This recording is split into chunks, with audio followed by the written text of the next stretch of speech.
spoken some this year about not knowing when it's going to happen, but that this team is going to face some adversity. I guess what are you looking for this weekend in terms of bounce back and continuing what y'all did last night into a SEC weekend against Alabama? Yeah, I think belief and confidence is the most important asset a player can have, and the players on the team can choose to have their own belief system about themselves and each other, and I believe that's really strong with this team. So I want to see that.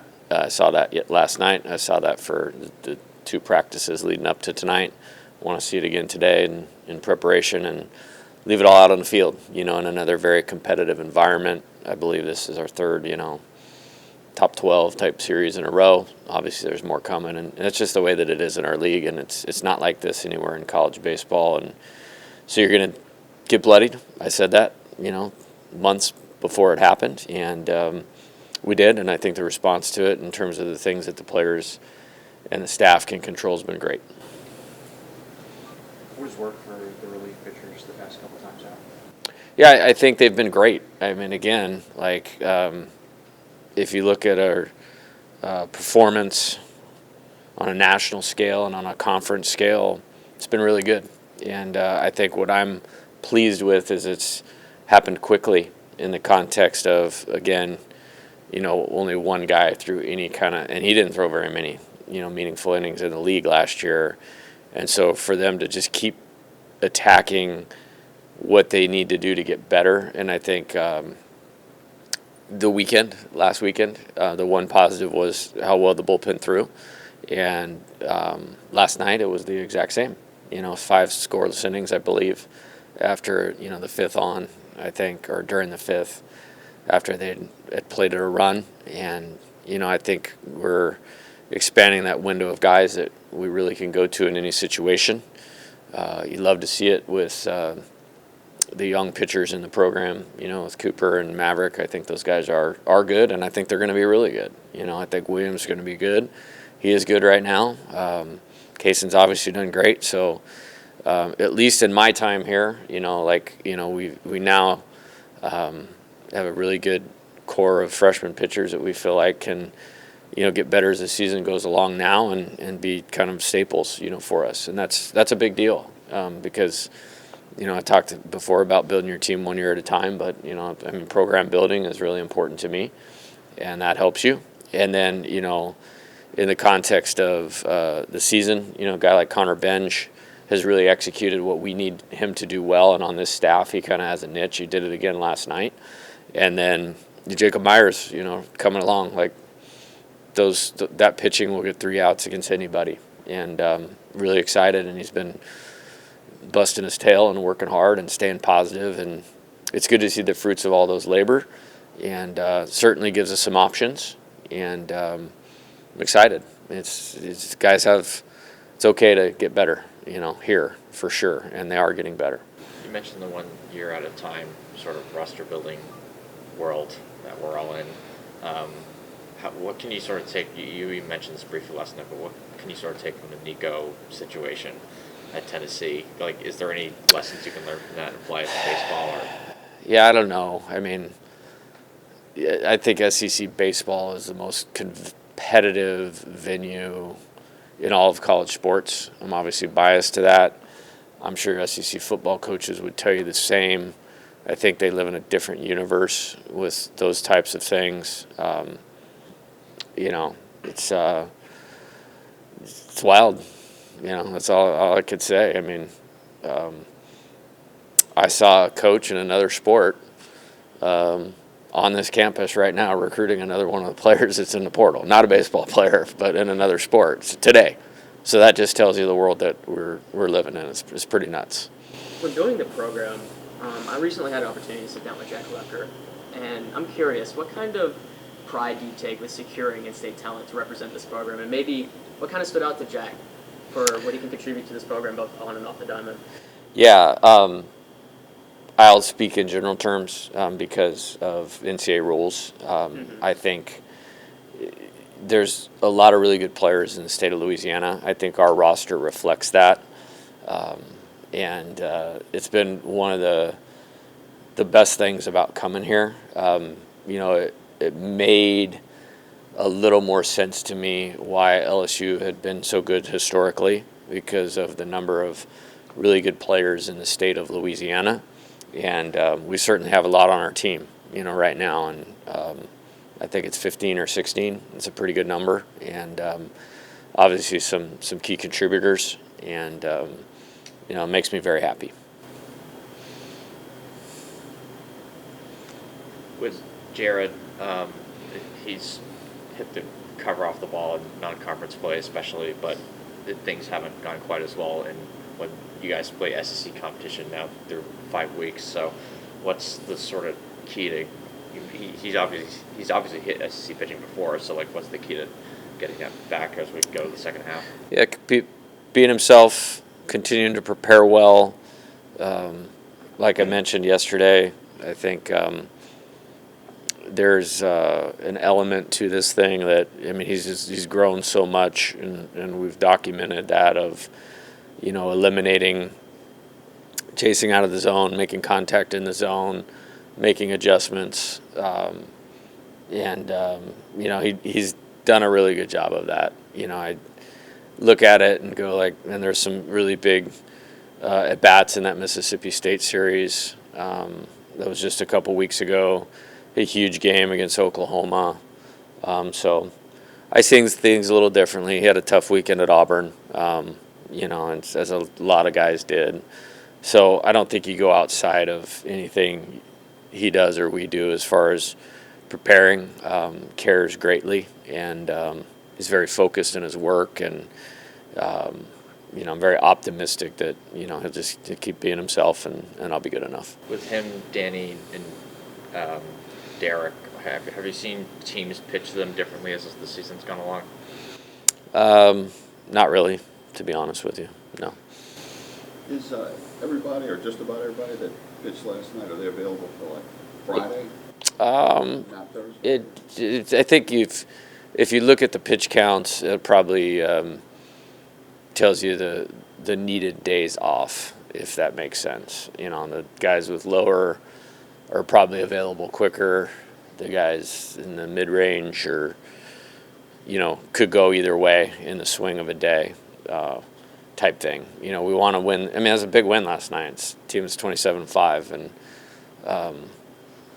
those add up. They matter, and we've had some good ones. With DBU and Xavier and McNeese. Those are all top 30 RPI teams, and that's a good thing. So it was important to win the game, and really just to play good, and play good against a good team. And then we like how we're set up going into the weekend.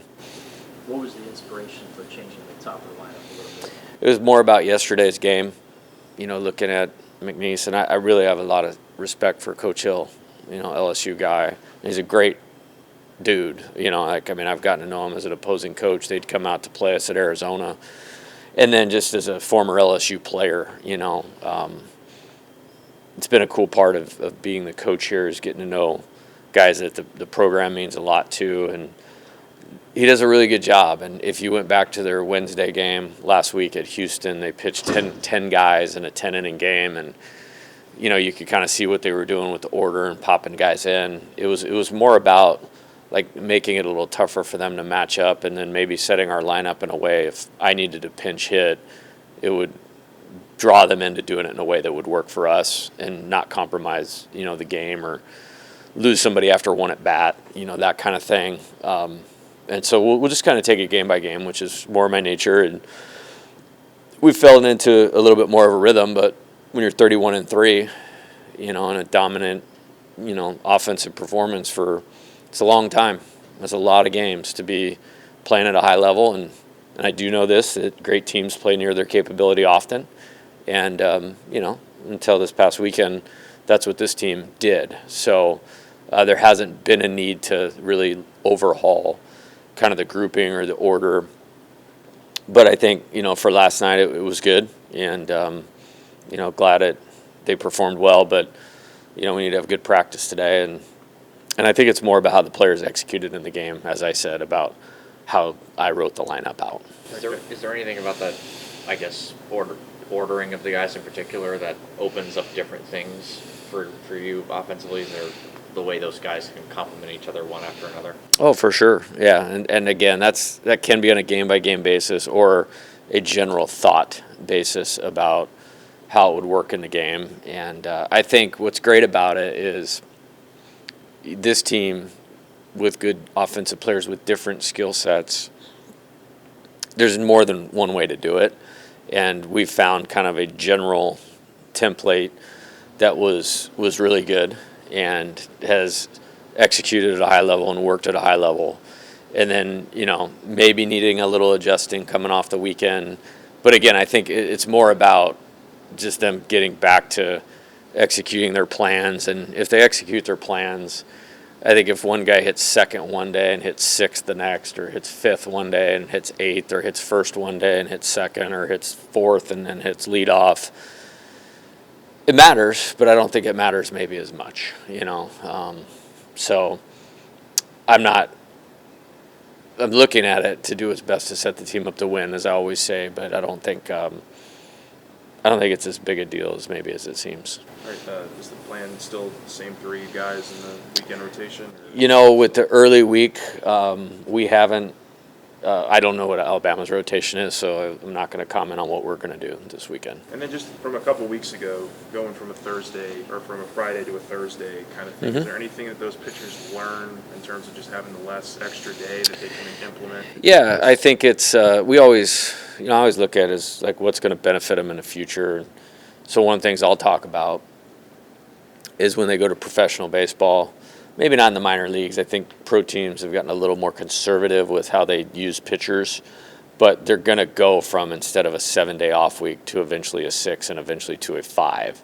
So it's a good rep to be able to do that. And it's one we have to deal with here because ESPN always wants us on TV,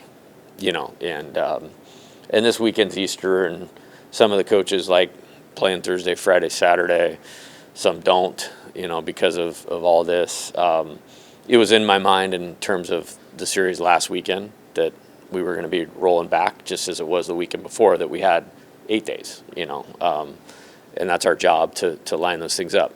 I think, we have some real advantages with high-level people. Like, Isaac Trujillo, our trainer, he's awesome. Like, if I've hired you twice, that means you're awesome, and Isaac is awesome. And then Chris you guys obviously talk to him a lot and talked about him a lot. He does a great job at shifting things and has such really good experience as a former pitcher and player himself of how to navigate that.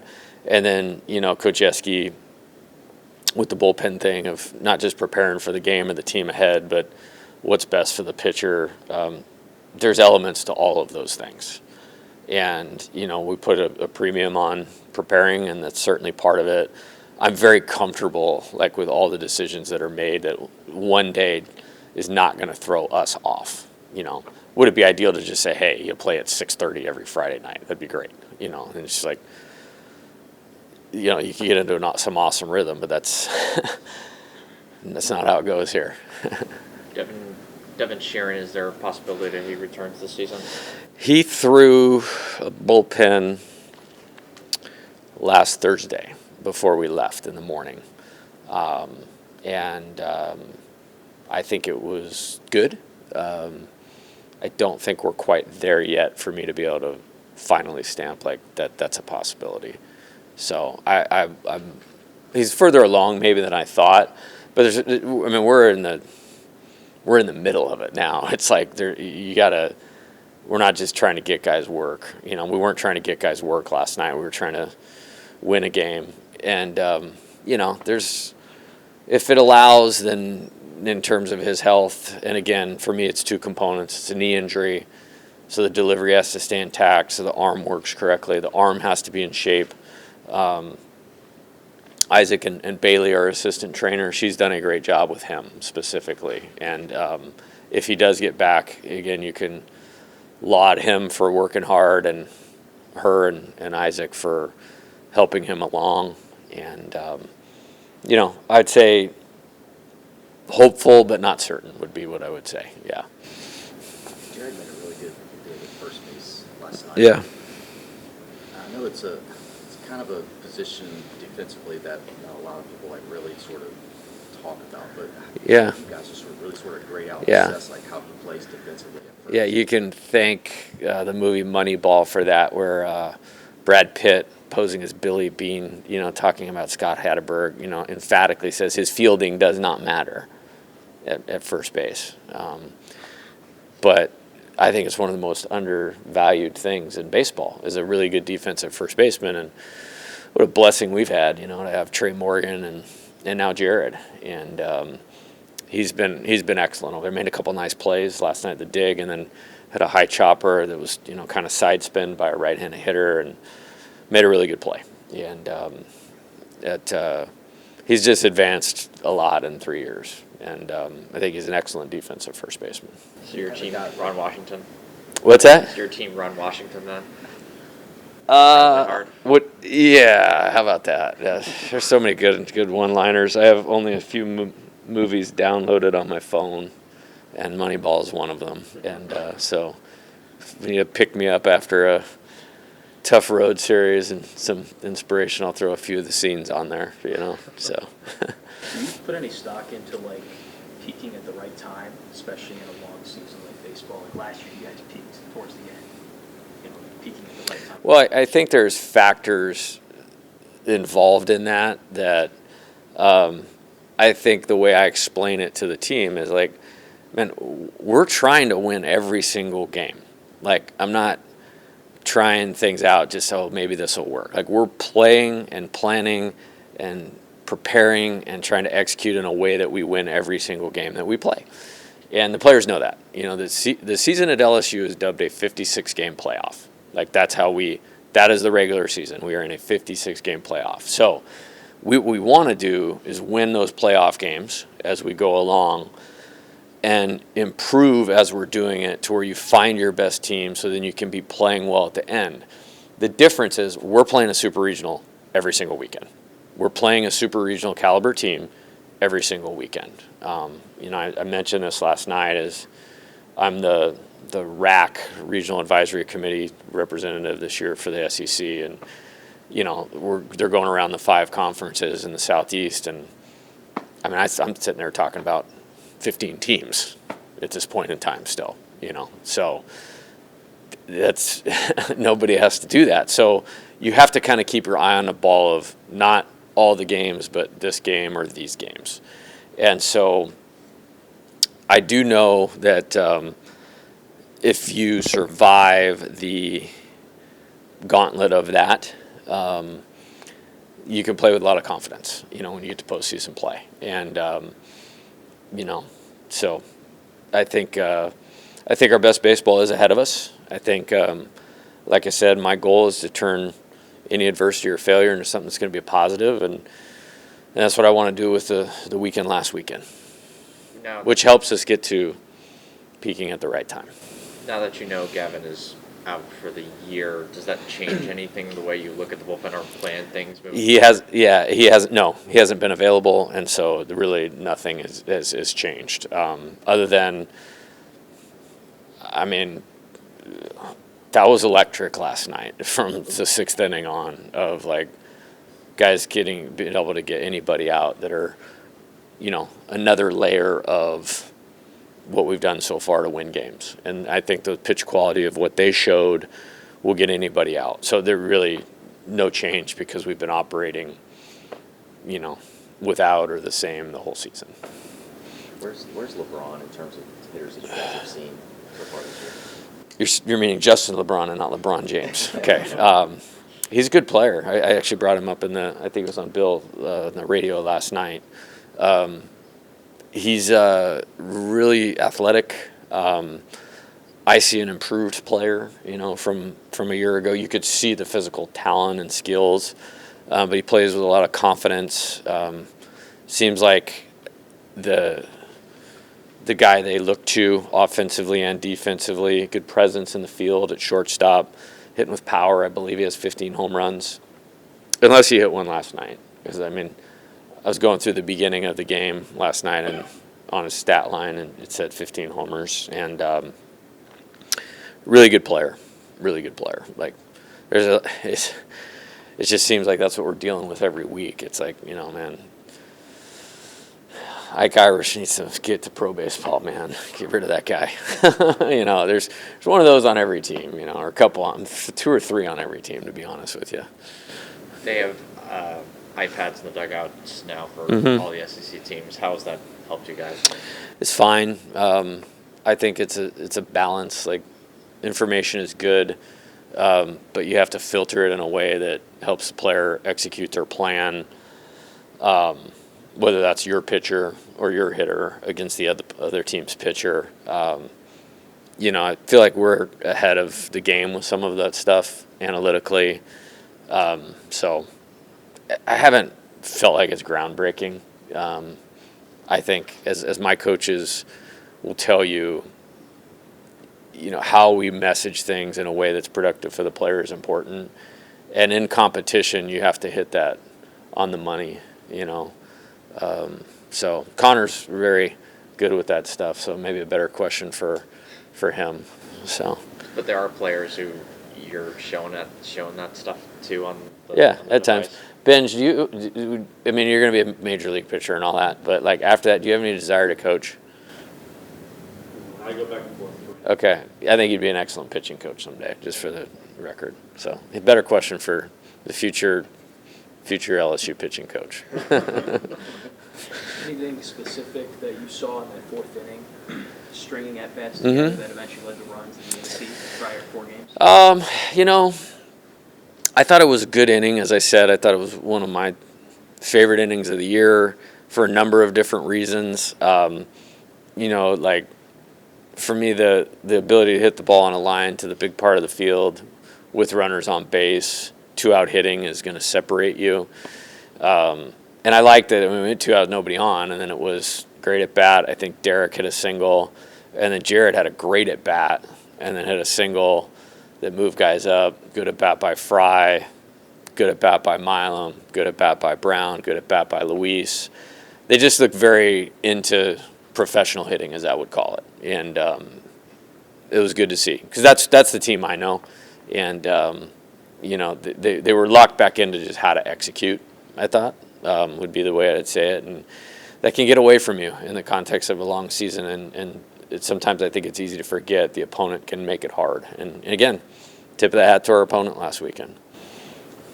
Anything else for Coach?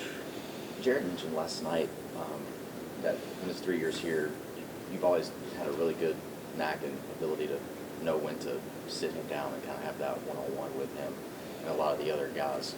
Where do you feel like you developed that in your coaching career, and have you sort of refined it or fine-tuned it over the last handful of years? Yeah, I think, coaching is trying to help players be successful. And then, the thing that I've learned is the message can be good, but if it's not given or received in the proper context, it's not a good message. And so some guys are different, that I think the days of like calling dudes out in front of the team, and what I knew about young people is they don't like to be embarrassed. And so I think that's not the right way to go. I think if you ignore, if like say Connor here, if I want something out of Connor, and I don't make it really clear to him what I want, it's unfair of me to expect him to deliver it. So with each player, it's always how do you get across in a way that they can use the information in a meaningful way to make them more successful on the field. And the individual meeting piece is just something I feel like I've learned over time. And then I think there's less distractions. There's no fear of embarrassment or judgment by their peers, or like maybe they're letting me or the staff down, and it can just be right here, right now, like this is what we're trying to do. And my dad was a really good coach and a really good communicator, so that's probably the root of it. I worked for, in my opinion, one of the best baseball coaches in all of college baseball in Rich Hill, and I took so many things from him. He was really good at the individual meeting stuff. And then over time, just more about, like, doesn't matter what I know or what I want. It's what the players know and learn and can execute. So you have to deliver it that way. So you've never done the Augie Garrido video? I will not say that. Matter of fact, this actually came up yesterday. Ben Napold asked me about something about that, like Coach Wanaka had given him some insight, maybe being a little bit different at Arizona. And I said, well, why don't you ask him a follow-up question? Am I a better coach today, or was I a better coach then? And he said the same. He said it feels like we're just adjusting to maybe the times a little bit. And again, that's all drama. It's like if that's what's needed to – I'll use Connor as an example. I kind of took a mound visit in a game. I believe it was against Kansas State, and I kind of got after him a little bit on the mound, and he responded. It's like he needed to get going like now. Like we didn't have time for him to like feel it out. So it was great because it worked, you know what I mean?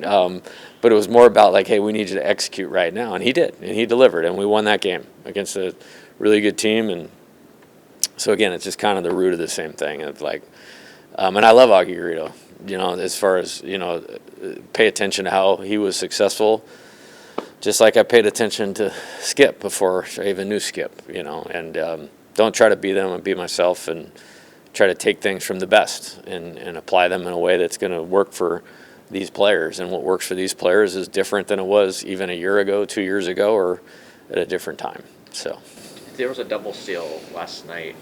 Was that supposed to be like a hit and run situation? I think Jake got thrown out at second base on the play. Yeah.